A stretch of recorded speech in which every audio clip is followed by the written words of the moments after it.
After my wife's funeral, I made a secret that brought my son closer than ever. I will never forget the day everything fell apart.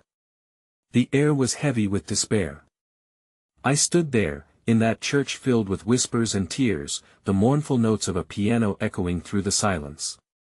My heart raced as I clutched the crumpled tissue in my hand, feeling the moisture from the countless tears stained on its surface.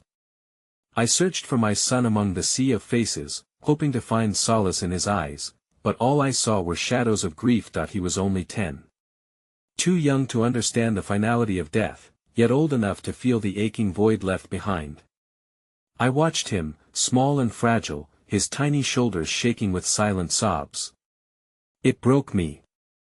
We had loved her together, and now, the weight of loss threatened to crush us both.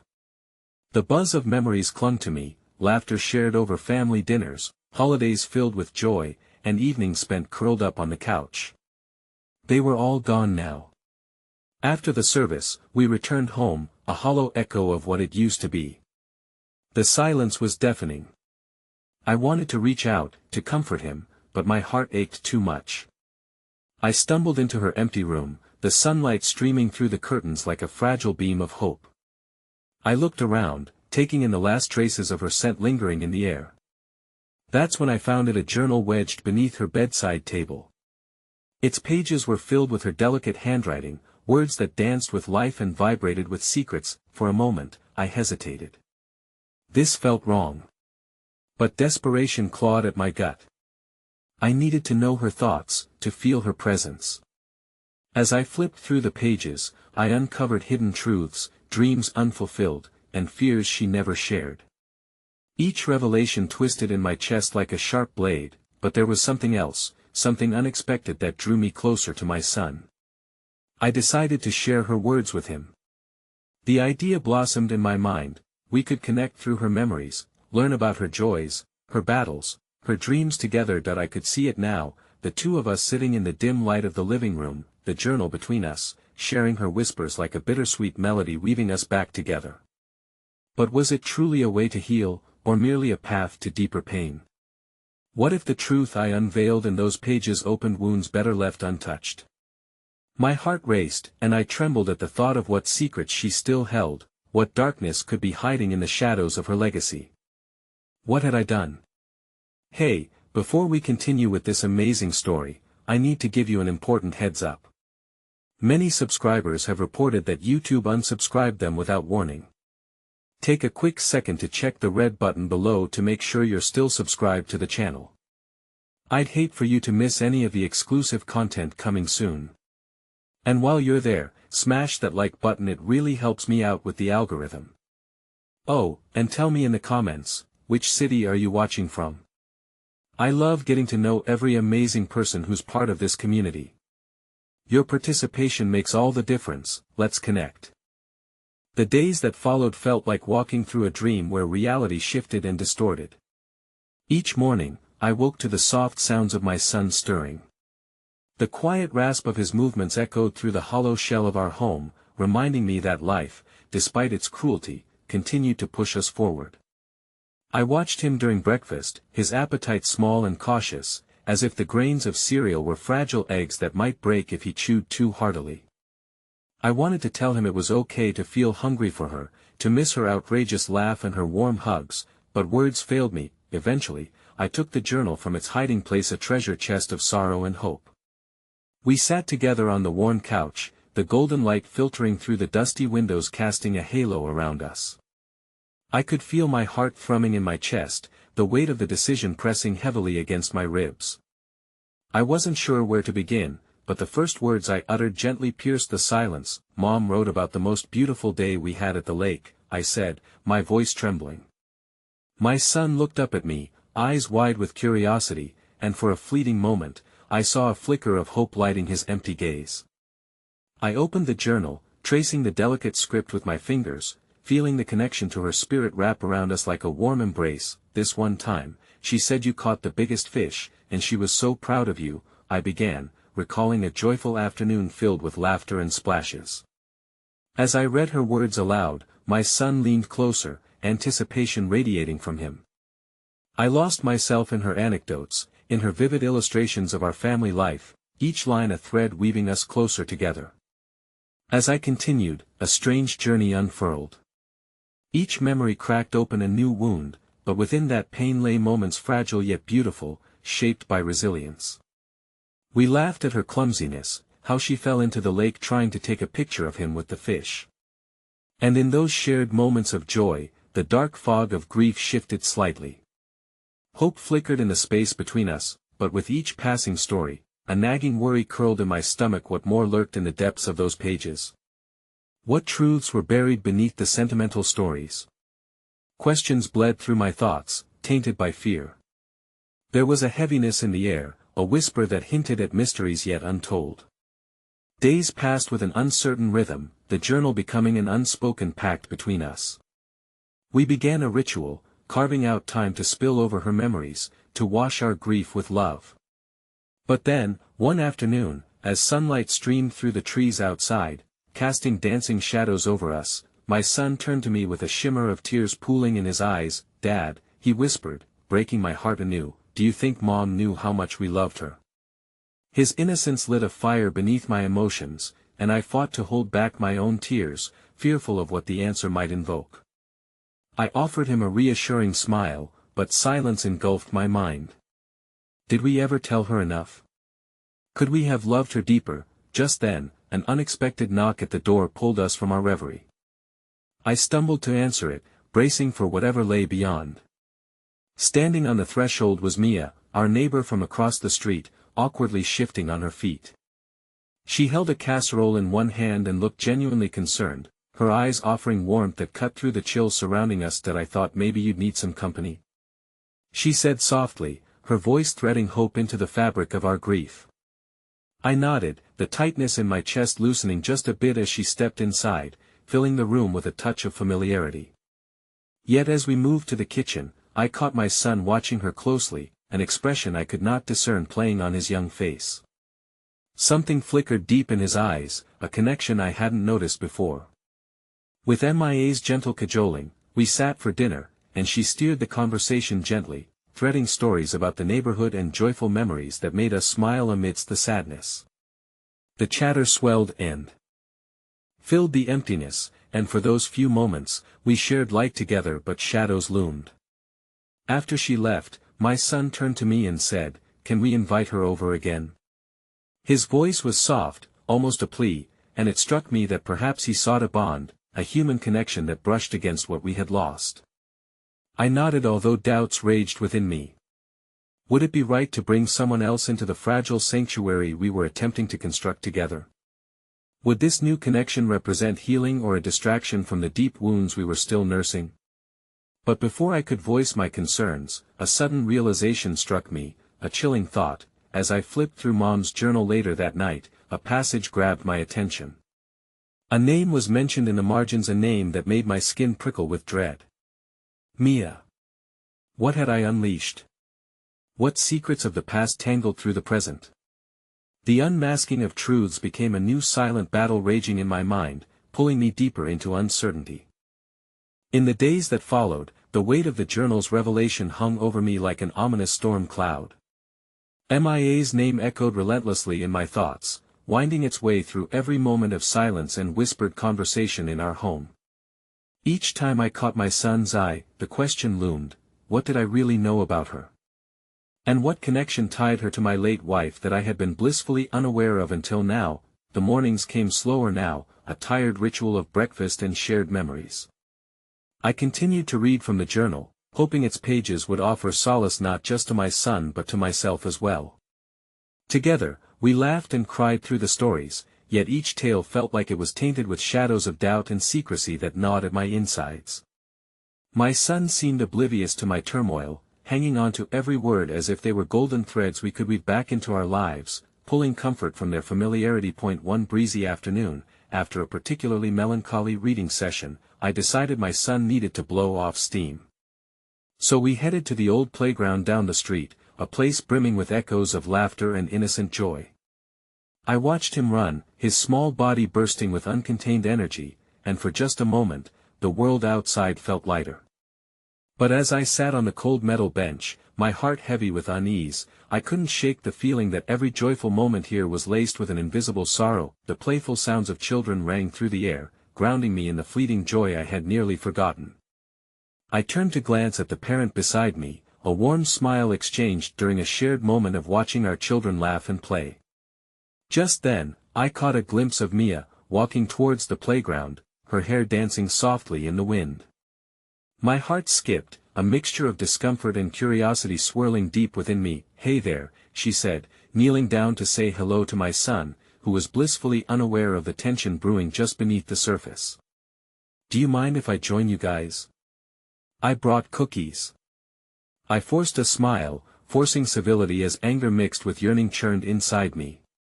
"Sure, that'd be nice," I replied hesitantly. My son's delight at the prospect of more company was evident, a bright candle flickering in a dark room that we sat together, talking and joking, the mundane small talk of parental niceties masking the swirls of my thoughts. I caught snippets of laughter from my son as he shared his thoughts with Mia, who leaned in closer, engaged, returning his enthusiasm with kindred warmth.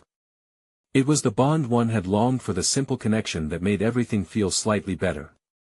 But underneath the facade, the name mentioned in the journal played a cruel game with my heart. Mia turned to me suddenly, her eyes wide with empathy. "You know, it gets easier." The sincerity in her tone tugged at something raw inside me. I lost my. She hesitated, swallowing her words, bringing an unasked question to the forefront. But before she could continue, I cut in. "I was just reading some of Jane's old journals with my son," I said, trying to sound nonchalant but feeling the tremor in my voice.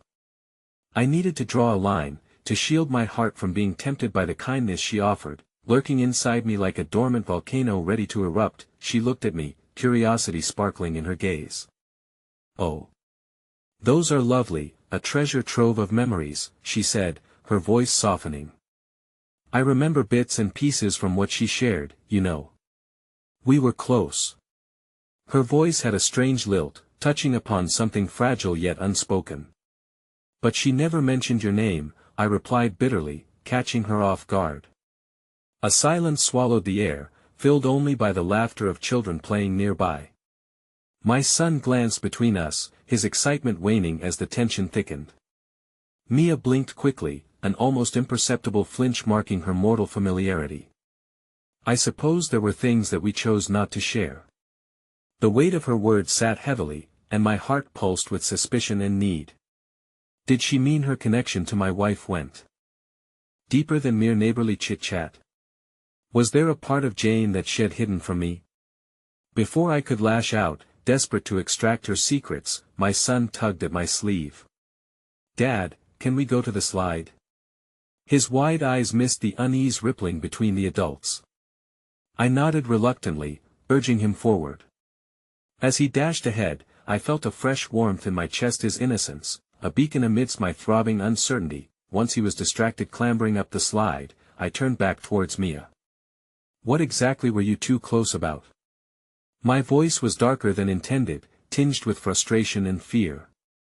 I craved the truth, something that would either shatter my suspicions or confirm them. Her gaze dropped, eyes reflecting the turmoil within. I just wanted her to know she was not alone. To share a part of my past that I thought might help her. But I never meant to intrude."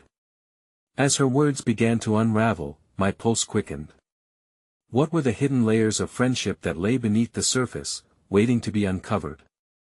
And what secrets about my wife had not only been secluded in the recesses of the journal but also between the lines shared in friendships I hadn't known existed? Just then, a commotion erupted at the playground, a loud crash and the sound of wood splintering.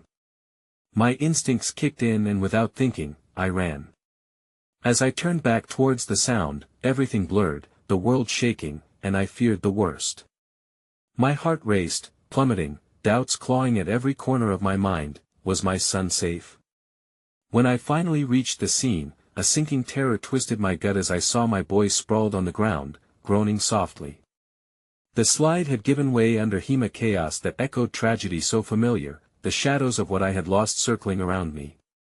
There, amidst the sirens of fear and uncertainty, a new thread of danger wove itself into our already frayed tapestry of grief. In that moment, I realized the battle for healing was far from over. Now, I had to fight for my son's safety, but also for the truth that lingered just beyond reach, threatening to pull me deeper into its depths. I dropped to my knees beside my son, the air thick with anxiety as I ran my hands gently over his arms and legs, praying for the absence of serious injury. "Are you okay?" I forced out, my voice wavering as dread twisted in my stomach. My heart raced with the fear of loss, the phantom ache that had haunted me since my wife's passing danced on the edges of my consciousness. That he blinked up at me, confusion clouding his innocent eyes. "I think I just fell, it's okay, Dad." There was an unwavering strength in his small voice, even amidst the turmoil surrounding us. That flicker of resilience warmed my heart, but the nagging fear lanced through my mind as I helped him sit up. Mia had rushed in beside me, her presence transforming from a source of discomfort to an unexpected ally. "He might need to see a doctor," she said urgently, assessing the situation with practiced ease. "We should take him to the ER, just to be sure." Her eyes glistened with compassion, blurring the edge of my earlier emotions. "Stay close," I murmured to my son, allowing worry to tail behind each word as I wrapped my arm around his shoulders, supporting him as he tried to stand. "You okay to walk?" He nodded, and together we made our way toward the parking lot, Mia hovering close, ready to help.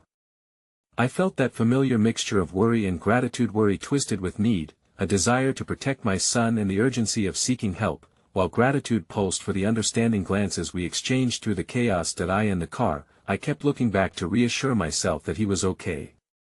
Each glance filled my heart with a wave of relief and a lingering weight of uncertainty.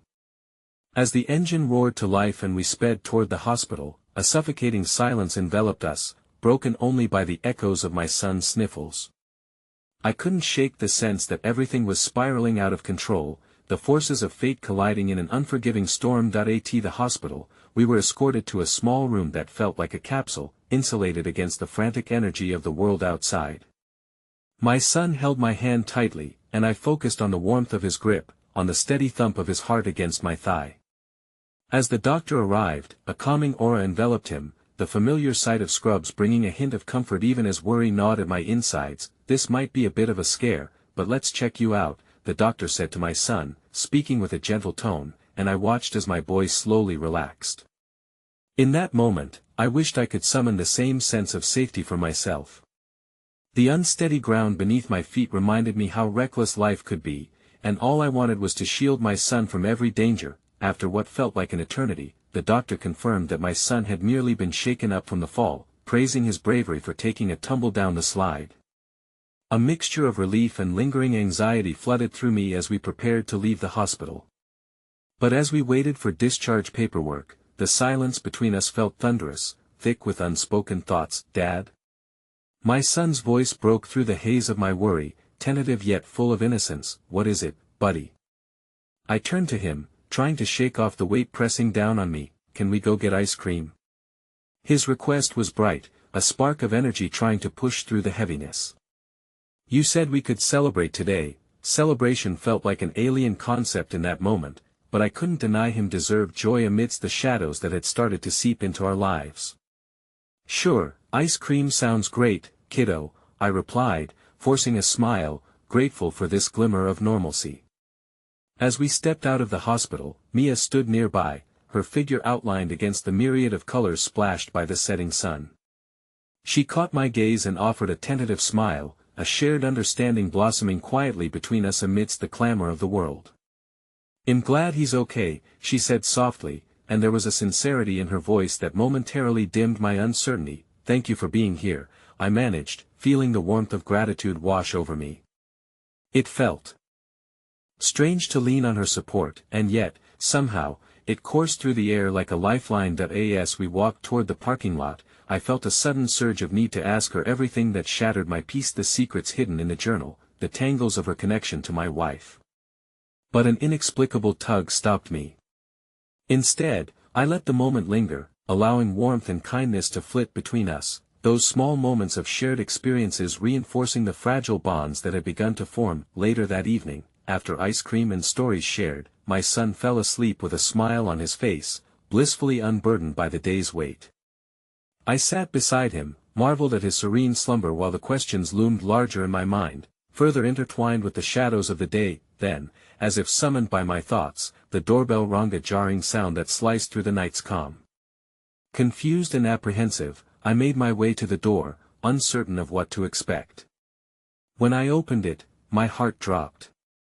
There stood Mia, and behind her, a figure I recognized, a face from the past I thought was buried in memories, a familiar silhouette draped in shadows. "We need to talk," they said, their voice heavy with secrets that felt ready to unravel. In that moment, the air around me crackled with tension, and I knew my world was about to shift again, new truths threatening to spill over, intertwining into the tangled web of loss, love, and the journey yet to unfold.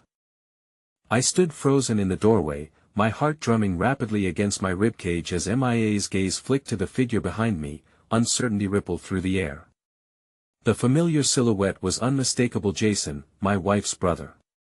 His expression was taut, a blend of concern and determination etched into his chiseled features. "What are you doing here?" My voice cracked, laden with disbelief mixed with an undercurrent of dread.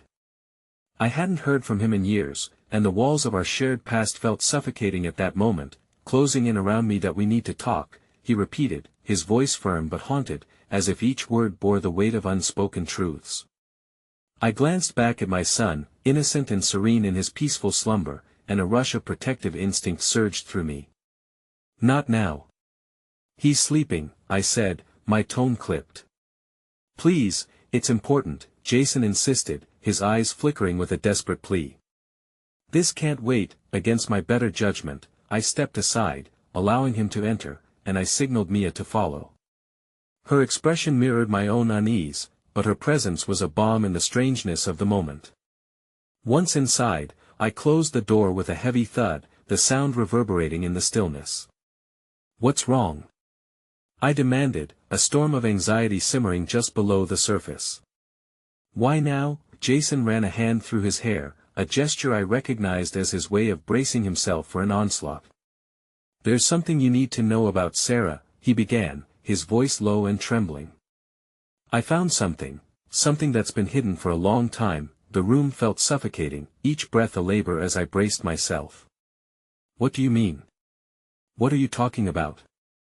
The shadows in my mind began to swirl once more, the mysteries of my wife's final months, the unanswered questions I had let linger like ghosts in our home. "Mia, you should probably hear this, too," he said, glancing at her before focusing back on me.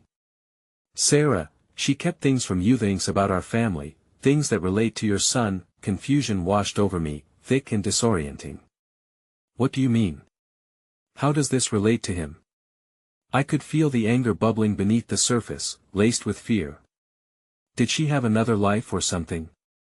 "Secrets? No, not secrets in the way you're thinking," Jason replied, his voice steadying. "She wanted to protect you." To protect him. A backlog of memories flickered before me, my wife smiling as she tucked our son into bed, the soft laughter that would dance through our home. I could almost feel her presence, and the nostalgia tugged painfully at my heart. "What do you mean protect? Protect him from what?" As if sensing my turmoil, Mia stepped forward, her voice soothing. "We can't move forward until we know what's at stake," she said, her eyes locking onto mine. "Whatever it is, Jason is here for a reason." Jason took a deep breath, his hands clenched tight at his sides. "I found some papers, old letters, and a journal that Sarah wrote. She was scared for both of you. There were things about our family history that she thought would cause harm. Secrets that." His words hung in the air, laced with fear and uncertainty. "What kind of secrets?" I demanded, anger hot against the backdrop of my reluctance to face another layer of grief. "Things that relate to your son's health, potential genetic disorders that our family carries," he said, his eyes reflecting the weight of the reality. "Things she felt you should know." My heart plummeted, a tumult of emotions threatening to drown me as the implications settled like a dark fog around us. She knew something about our son. Why wouldn't she tell me? I gritted my teeth, reeling from the weight of her choices that had led to this very moment. "That I don't think she wanted to burden you. The grief was too much. She thought if she kept it from you, it might shield you both from further pain," Jason replied earnestly. But she didn't realize how important it really was. In the low light of the room, memories of her soft laughter began to warp into shadows of regret. My heart twisted painfully, caught in the gears of guilt and despair, wanting nothing more than to protect my son from whatever lay ahead while grappling with the anger I felt toward my wife's decisions. "Show me," I demanded, steeling myself against the ache building within me. "Show me what you found." As Jason moved towards a worn leather bag, Mia placed a gentle hand on my shoulder, grounding me in the storm I felt brewing inside. But beneath that storm, buried so deeply I almost forgot, there was the congealed warmth of hope and connection, the belief that understanding our past could somehow bring light to the dark places we found ourselves in. With a cautious heaviness, Jason pulled out the journal, its edges worn and pages creased, and the weight of it seemed to echo through the air like a bell tolling in the distance. So many questions clawed at my thoughts, a siren's wail of doubt, anger, fear, and an insatiable drive to protect my son. I was on the brink of a precipice, teetering precariously between the past and what lay ahead, seeking answers amidst the gathering storm. As he handed it to me, the room felt charged, the very fabric of our lives intertwined in that singular moment, a tapestry woven with grief, love, and the raw edge of uncertainty. And just as I opened the journal to search for answers, the low hum of my phone vibrated on the tableen unknown number. A simple jolt, but in my gut, I knew that whatever news awaited looming on the other side could change everything again. I hesitated to answer, fear lacing my heart as I glimpsed at Jason and Mia, their expressions equally tensed, caught in the tide of secrets and revelations. "Don't," Mia murmured, a quiet plea threading through her words as I found myself casting one last lingering gaze at my son, still safe in his dreams. But I wasn't sure how long that safety could last, nor how the threads of our lives would weave into an ending I could never anticipate. Jason held his breath as I hovered over my phone, uncertainty coursing through me like a tidal wave. I could feel the warmth of Mia's hand resting on my shoulder, her presence both grounding and unsettling. The weight of the journal lay heavily in my other hand, a physical embodiment of the past I tried so hard to bury. "Answer it," Jason urged quietly. "It could be important." I shot him a look. "You don't understand. I've lost too much already. I can't." "None of us can afford to hide from the truth anymore," he interrupted, his voice firm yet filled with empathy. "It's time to face whatever is coming, together." Taking a deep breath, I glanced down once more at the glowing screen. Would it bring news that would further unravel the thin threads holding my family together? Or was it another ghost from the past clawing its way back into our lives? With a trembling finger, I tapped the green icon, bringing the phone to my ear. "Hello." There was silence on the other end, a long pause that stretched dangerously into the void. My heart began to race, adrenaline surging, but just as I was about to hang up, a voice broke through, steady and authoritative. "This is Dr. Patel from St. Mary's Hospital. I'm calling regarding your son, Ethan." The world around me faded, a chilling focus narrowing in on the voice. "What about him?" I managed to choke out, dread pooling in my stomach. "There's an issue we need to discuss. It pertains to his test results, and the implications concerning his health." 1,000 thoughts collided in my mind. My grip tightened around the journal, desperate for answers, for grounding. "What kind of issue?" "I can explain more in person. Would you be able to come down to the hospital today? It's important." I felt the color drain from my face, the enormity of the situation settling heavily in my chest. "I'll be there." Once the call ended, a suffocating silence ensued, the rest of the room holding its breath. It felt surreal standing there with Jason and Mia, the journal open on the table, secrets ready to spill into the air. "What did he say?" Mia prompted, her voice barely a whisper. I closed my eyes, trying to gather my thoughts. "They want me to come in. Something's wrong with Ethan's tests." Jason's expression shifted, a mixture of concern and resolve washing over him. "Well, go together. You shouldn't face this alone." "No," I interjected, panic rising within me. "I can't drag you both into this mess. I need to know what's going on with my son first." "You don't have Toy won't let you walk into that hospital alone," Mia said firmly, her eyes searching mine for understanding. If we're going to do this, we do it together. I looked at her, feeling the weight of the love and trust between us, a lifeline amid the turbulent sea of uncertainties. What if it's something horrible? I whispered, the tears threatening to spill over. The thought of losing Ethan just felt too large, too impossible to process. Then we face it together, she replied softly, her grip reassuring. A flicker of hope ignited in my chest, battling against the waves of despair. The three of us represented a thread of solidarity woven through the anguish. Despite the fear looming over us, there was strength to be found. Let's take this one step at a time, I said finally, my voice unsteady but resolute. We go to the hospital, face whatever is coming, and then we'll read the journal together. Whatever is in there can't change who we are or what we've built. As Jason and Mia nodded, a small part of me yearned to reach into the journal, to find solace in my wife's words before heading into the battle ahead. But I knew our battle lay not only in the past but in that sterile hospital room where secrets threatened my son's future. And so we made our way to the hospital, anxiety weaving through my veins, but there was also a sense of determination that grew with each step. Determination to fight for my son, to uncover the truth, and to navigate whatever dark waters lay ahead. When we arrived, the familiar scent of antiseptic met us, a harsh reminder of all we had endured together. The waiting room was filled with hushed conversations and a muted sense of dread lingering in the air. As we waited for the nurse to call us back, I couldn't shake the feeling that my entire world hinged on the next few moments. Footsteps echoed across the tile floors, raising the hairs on my arms. Suddenly, the nurse appeared, her expression unreadable. Are you Ethan's parents? My breath caught in my throat, and I could feel Jason tense beside me. But before I could respond, a figure stepped into view, a man with a familiar face. A face that I thought I had buried alongside the memories of the past. My heart dropped into my stomach as I recognized him, Sarah's estranged father. His presence threatened to topple the already precarious balance of my emotions, and just like that, time froze. Would he be the one bringing us clarity? Or a whole new dimension of chaos? I could only stand there, staring at him in disbelief, as the clouds of uncertainty closed in once more. My heart raced with the realization that the pieces of my shattered life were colliding again, dragging deeper into the spiraling darkness I thought I'd managed to orient. The man stood there, his presence a jarring reminder of wounds that had never quite healed. My mind raced, a tempest of emotions swirling around the familiar contours of his face. Anger, confusion, betrayal, the feelings piled on top of each other, suffocating me in an unexpected wave. David, he said, his voice laden with years of unspoken words and unresolved tension.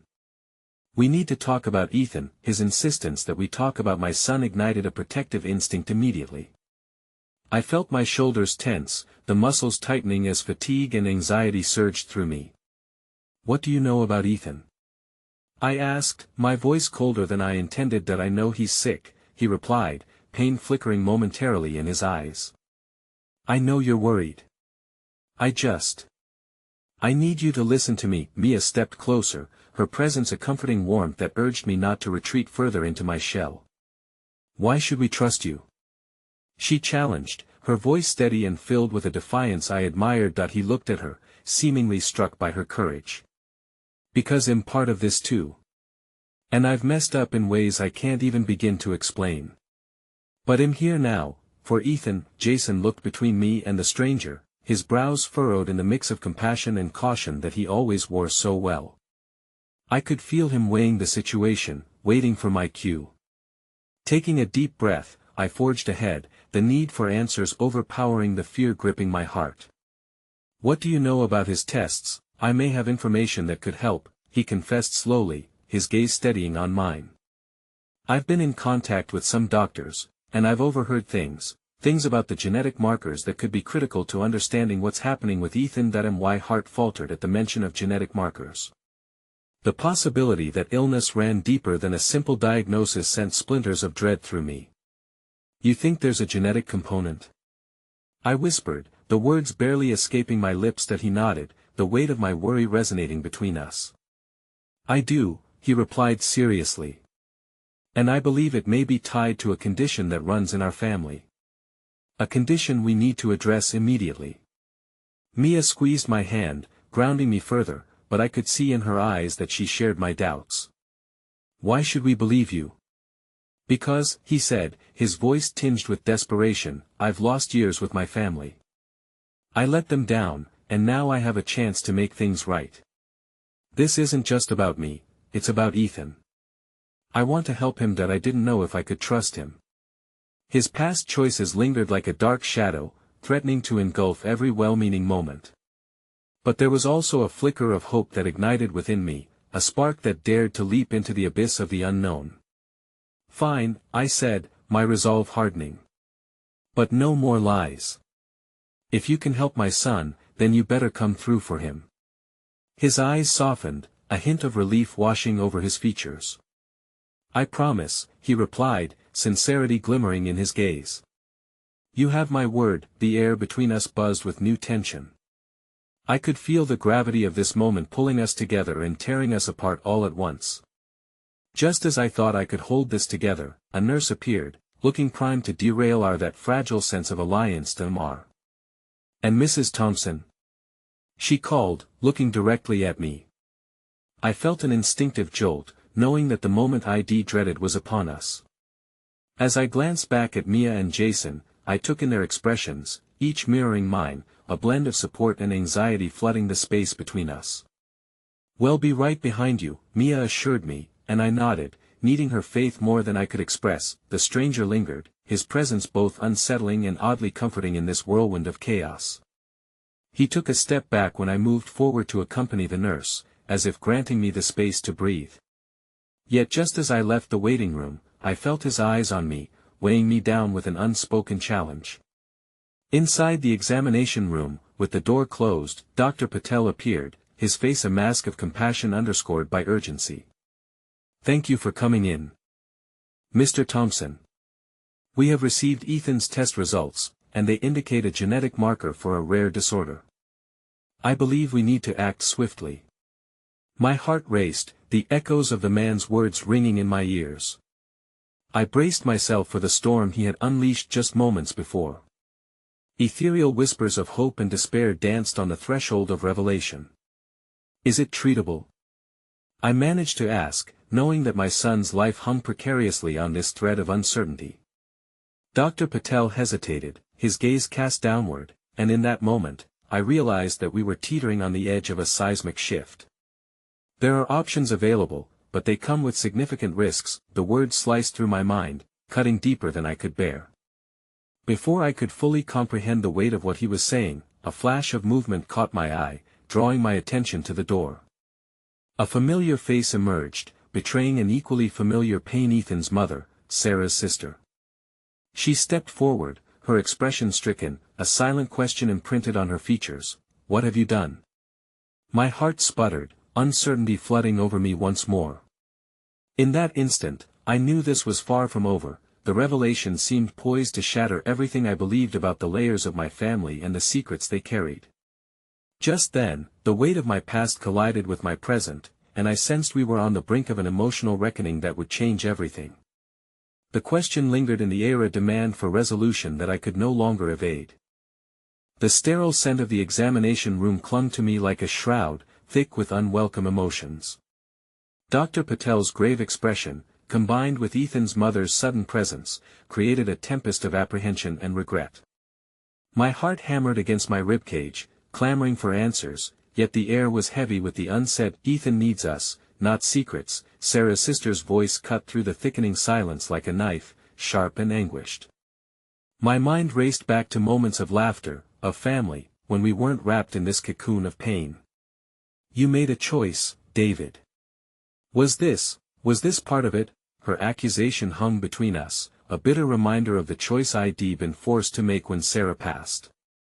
My gaze darted to Dr. Patel, who seemed increasingly uncomfortable, caught in the tug-of-war between our familial history and professional duty. Sarah was my sister, she pressed, her eyes narrowing as if rifling through layers of resentment.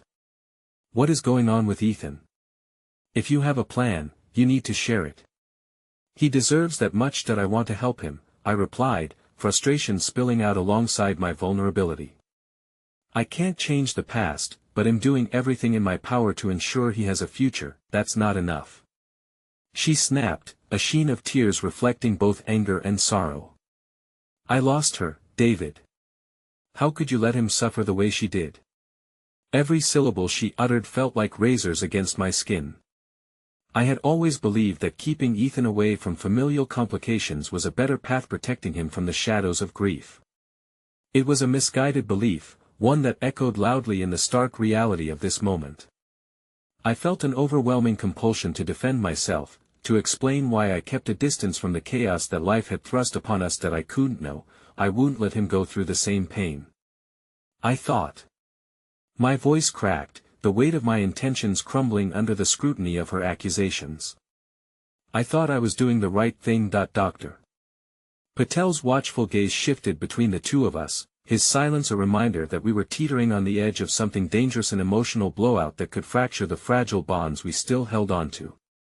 The walls seemed to close in, suffocating us with the tension. "Ethan needs more than just words, David," she replied softly, the fire within her flickering but not extinguishing. "He needs truth. He deserves to know who he is, where he comes from. It's not just your decision to make." The raw emotion in her voice stirred something powerful within me, causing my defenses to waver. Maybe she was right.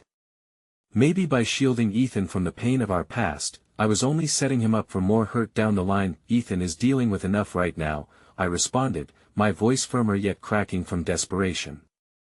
"I can't burden him with more.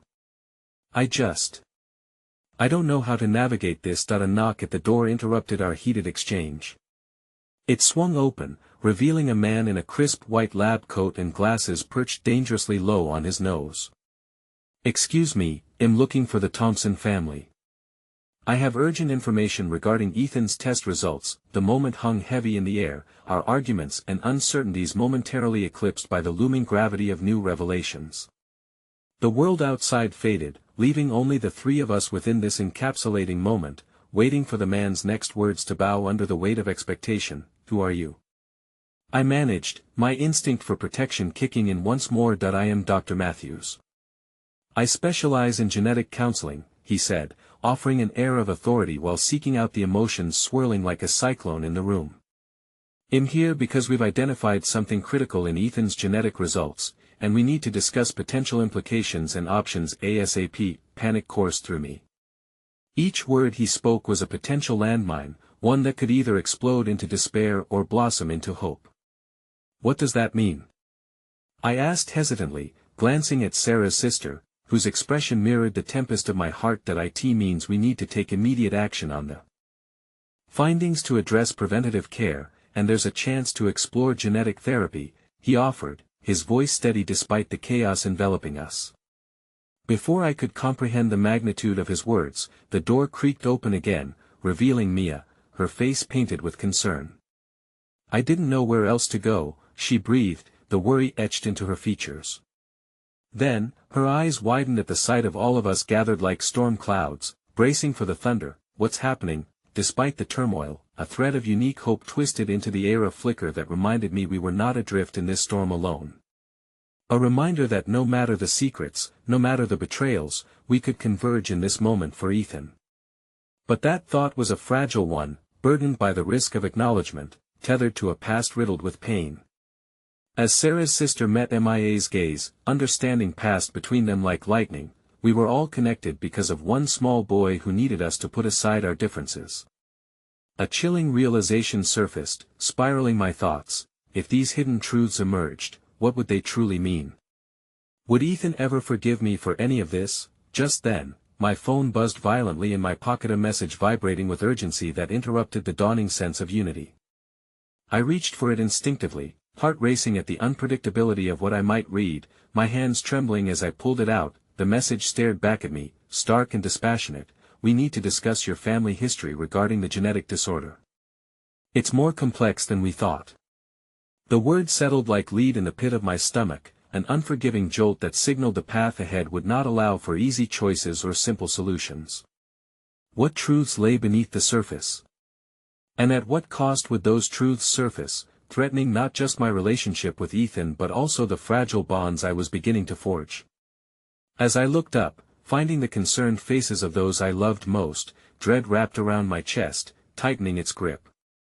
We were on the edge of discovery, hope and torment intertwined, and I couldn't shake the feeling that the answers we sought might destroy everything we held dear. The sterile light above flickered, casting shadows on the floor as Dr. Matthews stepped further inside the room, his grave demeanor amplifying the seeping unease. I felt the walls closing in again. The sense of impending doom was as palpable as the worry etched across Mia and Sarah's sisters' faces. They were waiting for an answer I wasn't sure I could provide. Dr. Matthews, please, I blurted out, urgency choking my words. What exactly does this mean for Ethan? Dr. Matthews glanced at the open door, ensuring no prying ears were close enough to hear. Given the findings, we need to initiate a series of screenings and consider genetic counseling. There may be treatments available that can significantly alter the course of his condition, but what? I interjected, my heart sinking further with each pause he took. What's the catch? The implications are extensive. This is not just about Ethan, it also connects to his family history. There are several inherited traits and disorders present in your background that we need to address. It could what? Mia pressed, trying to catch a glimpse of hope beneath the Brocken's dark shadow. It could mean that Ethan is at risk for more than just the symptoms we're managing right now, Dr. Matthews replied, fervently directing his gaze toward me. This may be a genetic lineage issue, and we need to understand the full context before we can chart a proper course of action. The weight of his words felt insurmountable. My past, my secrets, they weren't just mine to carry anymore. They were intricately woven into the fabric of Ethan's future. I thought I could shield him from the darkness that lurked in our bloodline, but it seemed fate had other plans. The thought clawed at my insides like barbed wire. What does he need? I whispered, my voice barely audible amidst the chaos swirling around us. How do we protect him? Dr. Matthews took a deep breath, his professionalism a thin veneer over the vulnerability that lay beneath. We need a complete family history. You must cooperate, David. There will be an opportunity for counseling sessions where we can explore genetic options, but without your input, it is ineffective. Why don't you just tell us what we need to know? Sarah's sister's voice trembled but didn't break. Isn't that part of your job? Connecting the dots is essential, Dr. Matthews replied delicately yet firmly. We can't offer help unless we understand the origins of what we're dealing with. The truth, it leads us to the best possible path for treatment. Each tick of the clock seemed to echo a reminder of past choices. Those moments I had believed were shields were quickly turning into shackles, binding me to a haunting truth, a truth I was terrified to confront. Would Sarah's sister even want to know? Would she blame me even more? A fresh wave of guilt surged through me, washing over the true nature of the bond one shared with Ethan. Ethan deserves to know everything, Mia interjected, her voice steady, yet her eyes held fear of what might come next. He deserves to see us fight for him, not hide from the truth. As if summoned by her words, echoes of laughter from my time with Ethan filled my mind, a stark contrast to the weight of our current reality. The bright mornings spent building Lego castles, the late-night comic book readings, those fleeting moments of warmth and joy I feared would soon crumble under the weight of his ancestry.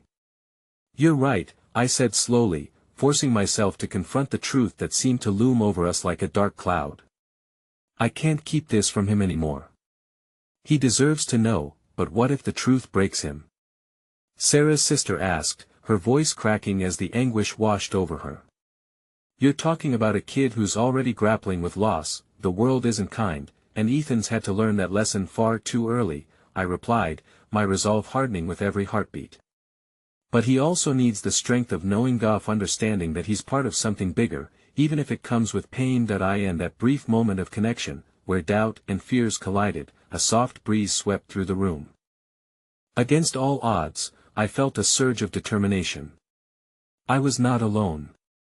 Sarah's sister, Mia, they were here, still standing strong, ready to confront whatever was lurking in our shadows, side by side. But just as the fragile bonds felt like they might solidify into something lasting, the phone buzzed again, a reminder of the storm brewing just beyond the horizon. I hesitated, then pulled my phone from my pocket, my breath hitching as I glanced at the screen. The message was from an unknown number, unfamiliar yet ominous. we need to talk about Ethan's true parentage. It's time you knew the truth. My pulse quickened. Every instinct screamed at me to delete it or ignore it, to retreat to the safety of the familiar, yet I knew I was on the edge of something monumental, the precipice of a truth that had the potential to shatter everything. What is it? Mia asked, sensing the shift in my demeanor, her concern sharpening that I couldn't find words, only the deepening void of uncertainty. Instead, I turned the phone toward them, revealing the message that could unravel everything I had worked so hard to keep intact. In that moment, it became clear whatever lay ahead would require more courage than I had ever conjured before, and as dread settled over me like a shroud, I could already feel the storm closing in. The silence that followed the ominous message hung between us like the stillness before a thunderstorm. The world around me faded, reduced to the rapid pounding of my heart and the electricity crackling in the air. I could feel Mia's eyes on me, searching for an understanding I couldn't begin to grasp. In that moment, every bit of pain, every secret and every fear coalesced into a single knot in my throat. Would this revelation shatter the fragile peace we were striving to build, or would it finally lay bare the truth that needed to surface? David, what does it say? Mia urged softly, her voice a beacon amidst my swirling turmoil. Her hand found mine, grounding me in the maelstrom of my thoughts that I felt frozen, torn between dread and an overpowering compulsion to know. It says we need to talk about Ethan's true parentage. The word struck the air like a physical blow, reverberating with an implication I'd been desperately avoiding. True parentage? Sarah's sister echoed, her voice trembling as if she feared the answer. Yes, it means there are things we still don't know, things that could change everything, I confessed, my mind racing. What could this even mean? Wasn't Sarah his mother? What did I miss? Mia's grip tightened on my hand. Who sent this? She asked, her voice steadied by an undertone of resolve. I don't know, I admitted, feeling the weight of questions pulling me further down the rabbit hole. But whoever it is, they seem to think there are deeper truths that could impact Ethan's health, maybe even his future. What if it's true? What if Ethan is?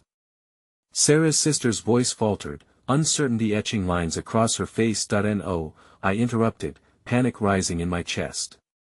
He deserves clarity, not uncertainty. If there are things that need to be confronted, we face them together. We owe him that. The room felt oppressive, the air heavy with unspoken fears and challenges. The tight-knit boundaries of our grief and love were smudged and blurred by shadows that whispered secrets left unaddressed for too long. We have to reply, I decided, urgency lending strength to my resolve. I wouldn't let this moment slip through my fingers. I can't let him be in the dark. Mia sighed softly. Let's compose a response together. We will find answers where we can, and whatever we unveil, we do it as a family. Just then, the door swung open once more, and Dr. Matthews stepped in. His keen gaze flicked between us three people standing on the precipice of an unfolding saga. I hope I'm not interrupting, he began, but faltered at the palpable tension. No, please. We need your expertise, I replied, urgency masking the trembling vulnerability that lurked underneath. We received a message indicating there may be something we don't know regarding Ethan's parentage. The doctor's brow furrowed with what could only be described as understanding. It's essential we protect Ethan from hidden truths that could affect his treatment and understanding of self, he said warmly. No matter what we uncover, it's vital we do this carefully. Knowledge is empowerment, especially for children. Mia nodded resolutely. Exactly. Whatever we discover, we will navigate it as a unit. All of us together. I felt a swell of gratitude surge through me as their unwavering support wrapped around me like a warm blanket. Perhaps we could approach this uncharted territory, hand in hand, reflecting kindness and courage in the face of the unknown. Before we respond, I want to offer a warning, Dr. Matthews said, growing serious. This could become a storm that tests your family beyond your endurance. But just because the truth is overwhelming doesn't mean it isn't necessary. A profound connection formed as we stood together, realizing the weight we bore and the bonds we had forged despite the encroaching shadows. It was reminding me that families aren't defined solely by blood, but by love, shared moments, pain, and the will to heal. Taking a deep breath, I squared my shoulders and replied to the message, my fingers trembling against the screen. Let's see where this leads, and wherever it goes, it'll protect what matters most. With each word I typed, something inside me began to shift. A flicker of hope ignited amidst the darkness. As the message disappeared into the void, I felt the moment looming above us, resonating with the profound uncertainty of what lay ahead, like it was beckoning shadows and rays of light in equal measure. But in staring into the storm, I found strength in the collective heart of the people I held dear, knowing that together, we could weather anything. Just then, a gust of cold wind swept through, causing the lights to flicker, but amidst this darkening backdrop, I locked eyes with Mia. A shared understanding passed between USA's silent promise that whatever unfolded, whatever truths lay hidden, we wouldn't abandon each other.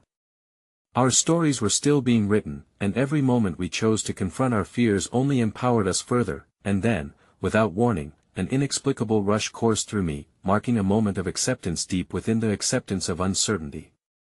Perhaps seeking the truth was also how we found clarity, how we finally moved forward into healing. No matter the outcome, I had to hold on to that truth. Let's finish what we started, I said aloud, steeling my resolve with the knowledge that we would discover the roots of our lives, intertwined amidst shadows and light. For Ethan, for us. And with every fiber of my being, I knew our greatest strength would emerge not in knowing all the answers, but in facing each question that dared to rise up. Together. As we stood there, I felt the weight of history, love, pain, and hope woven together, holding the promise of a new beginning, the dawn of understanding waiting just on the horizon. This was not the end, but a powerful testament to resilience and connection. That I looked around at each face, feeling a swell of gratitude. And in that moment of unity, realization dawned with clarity. Even amidst darkness, the greatest light emerges from the courage to explore and embrace the questions that define who we are. And with that acceptance blooming inside me, I turned back toward the depths of our collective past, knowing I was ready to traverse whatever shadows we would meet along the way. In those moments, I found a profound and lasting truth. Love and healing awaited, even in the abyss, and in the end, that unwavering bond became my guiding light, illuminating the path toward whatever awaited, turning uncertainty into a journey we would share together.